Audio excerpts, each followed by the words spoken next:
Subscribe to my channel and hit the bell icon so you never miss any video from my channel. لیکن عجیب ماحول ہے. یہی زبیر ہے جو جنگ جمل میں علی کے مقابلے میں کھڑا ہے کہ مولا علی کے پاس آتا ہے, فرماتا ہے یا علی کیا ہو گیا, خلافت تو آپ کا حق تھا, آپ حکم کرے ہم تلوار اٹھانے کے لیے تیار ہیں, آپ قیام کیوں نہیں کرتے اور خاموش ہو کر کیوں بیٹھے ہوئے ہیں؟ تو مولا علی فرماتے ہیں زبیر میرے پاس اتنے لوگ نہیں ہیں. فرماتے یا علی آپ جتنے کہیں میں لوگوں کو جمع کرنے کے لیے تیار ہوں. امام نے فرمایا فلاں دن فلاں مسجد میں آ جانا, اگر 40 لوگوں کو بھی تم جمع کر سکے تو علی اپنا حق لینے کے لیے تیار ہو جائے گا. فرمایا دوسرے دن مسجد میں یہی 4 لوگ علی کے پاس آئے تو امام فرماتے قلت عدد ہے. چھٹے امام کے پاس ایک شیعہ آتا ہے, مولا آپ قیام کیوں نہیں کرتے؟ امام فرماتے ہیں شیعہ کم ہیں. کہتے مولا میرا پورا گاؤں آپ کا ماننے والا ہے, میرا پورا گاؤں آپ کا چاہنے والا ہے. امام پھر فرماتے ہیں شیعہ کم ہیں. تعجب میں کہتا ہے مولا بات میری سمجھ میں نہیں آ رہی. واقعہ مشہور ہے, اسی وقت مولا کا ایک صحابی حرمدان آتا ہے. امام نے اس کو کہا اٹھو, تنور بجھا ہوا تھا, اس تنور کو جلاؤ. کہ مولا کا ماننے والا خوش ہوا کہ دوپہر کا وقت تھا اور امام مجھے روٹی کھلائیں گے. اس نے خوشی خوشی میں تنور جلایا, پھر آ کے امام کے ساتھ بیٹھ گیا. اب مولا کھانا لائیں گے, روٹیاں لگیں گی. اتنے میں مولا کا صحابی آ گیا. تو امام نے پہلے اس کو کہا, جب تنور خوب جلنے لگا امام نے کہا ایک کام کر, جو تنور تو نے خود جلایا ہے اس تنور کے اندر کود جا. تو رنگ لال پیلا ہو گیا کہ مولا کیا مطلب, سیریس ہیں؟ کہاں کود جا تنور کے اندر, ہم مذاق نہیں کرتے. تو اس نے کہا مولا میرے بچے, مولا میرا گھر, مولا میرے رشتہ دار, مولا میں تو آپ سے ملنے آیا ہوں, آپ آگ میں مجھے ڈالنے کی باتیں کر رہے ہیں. بس اتنا کہنا تھا. وہ صحابی جو امام کا پہنچا فرمایا ابھی سلام ہی کیا تھا اور امام نے جواب دیا, ابھی بیٹھا بھی نہیں تھا امام نے کہا تنور میں کود جا.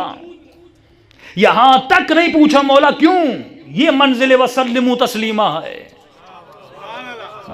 کہ امام سے چون و چرا نہ کیا کرو. اگر وہ کہتے ہیں جھک جا تو جھک جا, اگر وہ کہتے ہیں رک جا تو رک جا, اگر وہ کہتے ہیں کھڑا ہو جا تو کھڑا ہو جا. پوچھنا کسی اور کا کام ہے. اگر تم اسے امام اور اس کی ولایت میں خود کو مانتے ہو تو جو امام کہیں, ہمیں سوچنا نہیں ہے کیونکہ امام معصوم ہے. امام نے جیسے کہا تنور میں کود, امام نے اس کو کہا دروازہ تنور کا بند کر دے.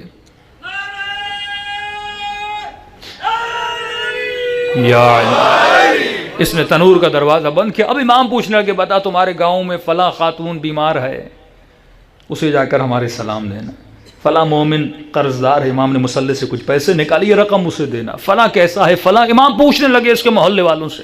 تعجب میں کہنے لگا مولا اس کی تو پرواہ ہے جو میرے گاؤں میں بیمار ہے اور اس کا پوچھ رہے ہیں, یہ ساتھ میں بندے خدا جل رہا ہے, اتنے سکون سے بیٹھے اور اس کی آپ کو پرواہ نہیں ہے. امام فرماتے ہیں تمہیں پرواہ کرنے کی ضرورت نہیں ہے, گیا کس کے کہنے پر ہے.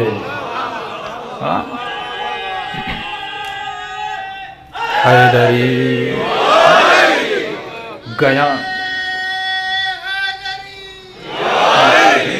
گیا کس کے کہنے پر ہے. امام نے کہا فوراً اٹھ اور تنور کا دروازہ اٹھا. کہیں اٹھا اور اس نے تنور کا دروازہ اٹھایا. کیا دیکھا, امام کا سچا ماننے والا اس آگ میں ایسے بیٹھا ہے جیسے ابراہیم کے لیے آگ گل و گلزار بن گئی تھی.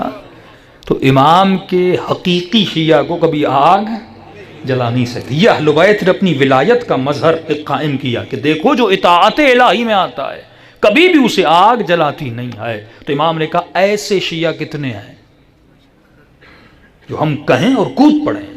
یہ مت پوچھیں کہ مولا کیوں کودوں. اس نے کہا مولا میں ہی نہیں گیا تو دوسرے میرے گاؤں والے کیا جائیں گے.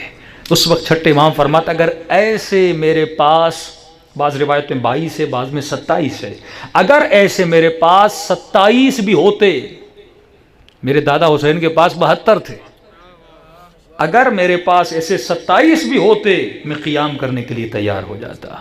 تو آج کا جوان جب تعجب سے پوچھتا ہے کہ مولانا 313 ابھی تک نہیں بنے, تو بھائی ایسے 313 ہیں جو امام کہیں اپنی جان, اپنا مال, ہر چیز اہل بیت کے فرمان پر راہ خدا میں لٹا دے, تو واقعاً بہت کم ہے.